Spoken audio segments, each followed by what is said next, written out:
नाज़रीन, किसानों के आंदोलन के चलते हरियाणा के नायब वज़ीर आला दुष्यंत चौटाला का एक दौरा पूरी तरह रद्द हो गया है। किसानों ने उस हेलीपैड को फावड़ों से खोद डाला जहां दुष्यंत चौटाला का हेलीकॉप्टर उतरना था। बता दें कि आज ही हरियाणा के नायब वज़ीर आला दुष्यंत चौटाला को हरियाणा के ज़िला जींद के उकलाना इलाके में एक शादी समारोह में आना था। वहाँ बाकायदा हेलीपैड बना हुआ था।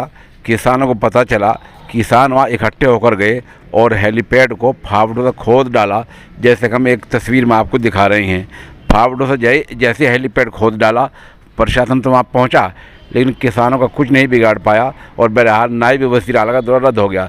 किसानों ने कहा कि जब तक नायब वज़ीर आला किसानों का पूरी तरह समर्थन नहीं करेंगे, पूरी तरह साथ नहीं देंगे, तब तक उन्हें कहीं घुसने नहीं दिया जाएगा।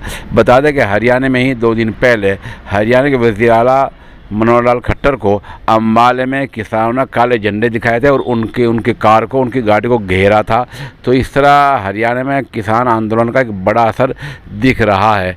अब देखना ये है कि ये मामला मज़ीद क्या रुख इख्तियार करता है। उधर पता चला है कि पानीपत में भी आज किसान आंदोलन हुआ है और एक दौरा रद्द हुआ है।